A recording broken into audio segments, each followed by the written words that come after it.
अगर सरकार के खिलाफ बोलोगे तो जेल जाना पड़ेगा, जेल की रोटी खानी पड़ेगी और जेल का लस्सी पीना पड़ेगा। लस्सी इसलिए क्योंकि पंजाब पुलिस है। पंजाब पुलिस आजकल कुछ ज्यादा ही एक्शन में है, खास करके जब से आम आदमी पार्टी की वहां सरकार बनी है तब से कभी दिल्ली से, कभी यूपी से, कभी हरियाणा से यूट्यूबर और इन्फ्लुएंसर्स को उठाने का काम बड़ी तेजी से चल रहा है। हर जगह की पुलिस का एक टैगलाइन होता है।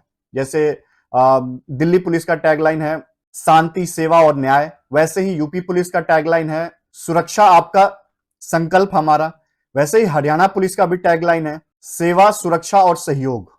ऐसे ही पंजाब पुलिस का भी टैगलाइन है। हमारे यहां उचित समय पर यूट्यूबर और इन्फ्लुएंसर्स को उठाया जाता है। आइए जानते हैं क्या खतरा है इन इन्फ्लुएंसर्स से, इन यूट्यूबर्स से सरकार को, जो इस तरह की घटनाएं सामने आ रही हैं। और ये देखने वाली बात होगी कि सच दिखाने के चक्कर में कहीं कल आपका और हमारा नंबर ना हो। अब जैसी दुनिया वैसे हम। प्रणाम दोस्तों, क्या हाल बा? उम्मीद करते हैं कि आप सब अच्छे होंगे और स्वस्थ होंगे। सच बोलोगे तो उठा लिए जाओगे, कुछ ऐसा ही दिल्ली सरकार का टैगलाइन जो है वो चल रहा है। रचित कौशिक, जो कि फेमस यूट्यूबर, जिनका कि यूट्यूब चैनल है सब लोकतंत्र है नाम से, जिनको कि सब लोकतंत्र है बाबा के नाम से लोग जानते हैं। अक्सर वो पॉलिटिकल विश्लेषण करते हैं और केजरीवाल के ऊपर काफी सारे वीडियोस उनके एक्सपोज के उन्होंने बना रखे हैं। अब मामला यह है कि 6 फरवरी रात की यह घटना बताई जा रही है जब वो मुजफ्फरनगर अपने किसी रिश्तेदार की शादी में गए थे। जब वो वेंकट हॉल की तरफ जा रहे थे अपनी फैमिली के साथ, तब उनकी गाड़ी के आगे एक गाड़ी रुकती है। जबरदस्ती उनकी गाड़ी को रोका जाता है आगे से ओवरटेक करके। उसमें से 4-5 सिख लोग बताए जा रहे हैं कि निकलते हैं गाड़ी से और रचित कौशिक को उनकी अपनी गाड़ी से खींच के उस स्कॉर्पियो में डाल लिया जाता है, सिर्फ ये बोल के कि रचित के खिलाफ एक एफआईआर दर्ज है। यह मामला किडनैपिंग का बताया जा रहा था क्योंकि किसी को कुछ खबर नहीं थी। यहां तक कि उसके आसपास की जो लोकल थाना पुलिस है मुजफ्फरनगर की, उनका भी कुछ स्टेटमेंट नहीं आया था। जब ये खबर फैलने लगी कि रचित कौशिक का किडनैप हुआ है, तब मुजफ्फरनगर की पुलिस जो है वो सामने आके इस बात की सफाई देती है कि यह किडनैपिंग नहीं था, यह पंजाब पुलिस द्वारा एक एफआईआर पे कार्रवाई थी। आपको बता दें कि रचित कौशिक जो है वो दिल्ली के शाहदरा में रहते हैं। ना कोई क्रिमिनल रिकॉर्ड है, ना कोई गैंगस्टर है, ना कोई लुटेरे हैं, ना कोई आतंकवादी है। तो उनके घर से अगर कोई एफआईआर था भी तो दिन में जाके पंजाब पुलिस उनके घर से उनको उठा सकती थी, लेकिन नहीं। जब वो रात को शादी में जा रहे थे तो पंजाब पुलिस वहां से उनको उठा के ले गई। एक आतंकवादी, एक टेररिस्ट और एक बहुत बड़े माफिया को जैसे उठाया जाता है चारों तरफ से घेर के, वैसा कुछ फिल्मी सीन क्रिएट किया गया था। अब रचित कौशिक को गिरफ्तार क्यों किया गया? इसमें एफआईआर में रचित कौशिक ने जो वीडियोस बनाई थी इसका कोई जिक्र नहीं है। एफआईआर में यह लिखा गया है कि धार्मिक भावनाओं को ठेस पहुंची है उनके किसी ट्विटर के पोस्ट से। अब वो पोस्ट क्या था वो भी आपको बताएंगे, लेकिन उससे पहले ये वीडियो देखिए जो रचित कौशिक ने पुलकित केजरीवाल के ऊपर बनाया था, यानी केजरीवाल के बेटे के ऊपर। 4 ट्रेडमिल का 1 महीने का किराया सोचो कितना होगा? 5,000, 10,000, 15,000? जी नहीं, 10 लाख। ये 10 लाख रुपए महीने का किराया दिल्ली सरकार देती है और ये ट्रेडमिल है एक कंपनी की जिसके मालिक हैं पुलकित केजरीवाल। घर बैठे अपने ही घर में ट्रेडमिल किराए पर दो और 10 लाख रुपए महीना कमाओ, क्योंकि ईमानदार सरकार। लेकिन कभी घमंड नहीं किया, शर्ट आज भी 2 साइज बड़ी ही पहनता। मतलब उनका बेटा खुद ही उस कंपनी का मालिक है और वही अपने पिताजी को ट्रेडमिल जो है वो रेंट पे दे रखा है 10 लाख रुपए महीने के। तो इस बात को एक्सपोज करके उन्होंने वीडियो बनाई थी कुछ समय पहले, लेकिन इस वीडियो के ऊपर कार्रवाई कर नहीं सकते थे क्योंकि अगर केजरीवाल को दिक्कत होती या सरकार को दिक्कत होती और बोलते कि ये गलत है खबर जो इन्होंने बनाई है, तो मानहानि का केस कर सकते थे रचित कौशिक के ऊपर, जो कि उन्होंने किया नहीं। अब ये खबर सच है या नहीं इसकी पुष्टि तो नहीं कर सकते हैं, लेकिन कार्रवाई जो है वो दूसरे तरीके से की गई। नो कन्वर्जन नाम से एक ट्विटर अकाउंट है जो कि धार्मिक कन्वर्जन के ऊपर पोस्ट डालते रहते हैं।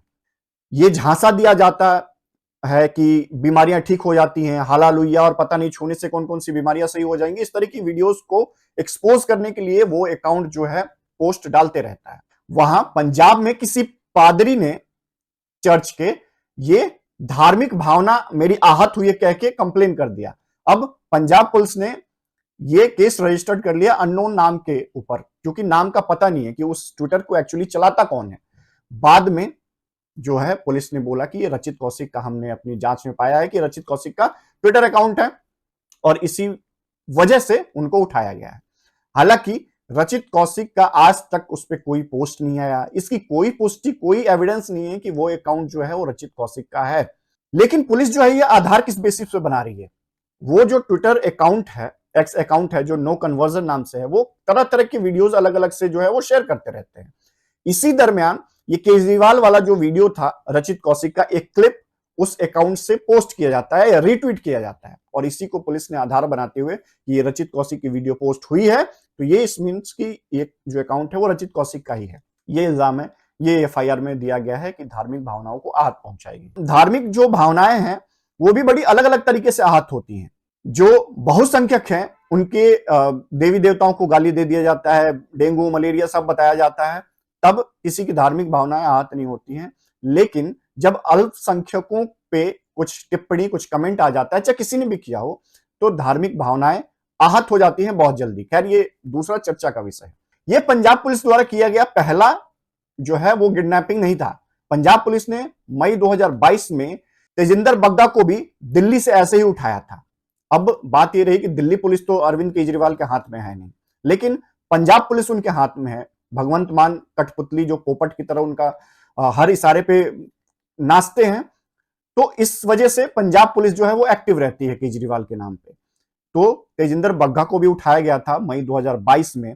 हरियाणा से होते हुए जब उनको पंजाब ले जाया जा रहा था, तो कुरुक्षेत्र में हरियाणा पुलिस ने, क्योंकि वो बीजेपी से जुड़े हुए थे तेजिंदर बग्गा, और बीजेपी की सरकार है हरियाणा में, तो बहुत सारे तंत्र एक्टिव हुए और पंजाब पुलिस को वहीं रोका गया और कुरुक्षेत्र के किसी पुलिस स्टेशन में उनको रोक के इस कार्रवाई की पूरी डिटेल ली गई और ये कोर्ट में मामला गया। कोर्ट ने फटकार लगाया पंजाब पुलिस को कि ये असंवैधानिक है और इस तरीके से एक्शन नहीं करना चाहिए था। और दूसरा मामला तो तब हो गया जब टाइम्स नाउ पे शीश महल का एक्सपोज चल रहा था, केजरीवाल के लग्जरी बंगले, पर्दे और टाइल्स मार्बल का। भावना किशोर जिनका नाम बताया जा रहा है, मई 2023 की बात है, तब पंजाब गई हुई थी वहां के मोहल्ला क्लिनिक को रिपोर्टिंग करने के लिए। केजरीवाल और भगवंत मान उस क्लिनिक पे, मोहल्ला क्लिनिक पे उद्घाटन करने के लिए जाने वाले थे और तमाम तरह की मीडिया वहां रिपोर्ट करने पहुंची हुई थी। इसी बीच भावना भी वहां पहुंची हुई थी टाइम्स नाउ की, लेकिन उनको गिरफ्तार कर लिया जाता है ये बता के कि उनकी गाड़ी का एक्सीडेंट किसी महिला के साथ हो गया है और उस महिला को इस रिपोर्टर ने जाति सूचक शब्दों के साथ कुछ उलझुल बोल दिया है और SC/ST के एक्ट के तहत उनके ऊपर केस किया जाता है। अच्छा, ये सारे एक्ट जो केसेस किए जाते हैं पंजाब पुलिस के द्वारा, इस पे बेल जो है वो नहीं हो सकती है। आप किसी के धार्मिक भावनाओं को करें, किसी पे NSA लगा दें, किसी पे जाति सूचक शब्द बोल दें, तो इस पे जो है वो बेल नहीं मिलता है इतनी आसानी से। तो इसी वजह से ये सारे केसेस इस तहत लगाए जाते हैं।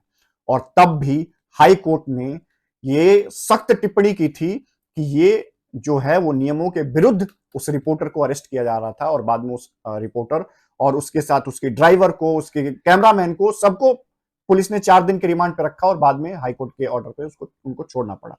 तो ये बदले की भावना नहीं तो और क्या है। तीसरा जो मामला अभी रचित कौशिक का है, इसी तरीके से बिहार का मामला सबको याद होगा। जब मनीष कश्यप को अरेस्ट किया गया था तो देशद्रोही का NSA लगा दिया, जिसकी वजह से बेल मिलना मुश्किल हो जाता है। और धार्मिक भावना आहत होती है दिल्ली में, पंजाब पुलिस उठा के ले जाती है। धार्मिक भावना आहत होती है यूपी में, पंजाब पुलिस उठा के ले जाती है। धार्मिक भावना आहत होती है बिहार में, केरला और तमिलनाडु की पुलिस उठा के ले जाती है। क्या चल रहा है? ये साफ नहीं दिखता है कि किसी बदले की भावना के तहत ये कार्रवाई की जाती है। इस तरीके की घटनाएं होना लोकतांत्रिक देश में शर्मनाक है और आश्चर्यजनक भी है, क्योंकि अभिव्यक्ति की आजादी अगर किसी सरकार के खिलाफ बोलने से उसके ऊपर कार्रवाई होने लगे तो लोकतंत्र और सामाजिक न्याय किस बात का? सरकारें आएंगी जाएंगी, लेकिन लोकतंत्र रहना चाहिए, देश रहना चाहिए और डेमोक्रेसी में अभिव्यक्ति की आजादी रहनी चाहिए। जहां बड़े कैमरे नहीं पहुंच पाते हैं वहां यूट्यूबर्स और इन्फ्लुएंसर्स की लेंस उस खबर को फोकस करती है और शायद यही चीज सरकारों को हिला देने वाला है।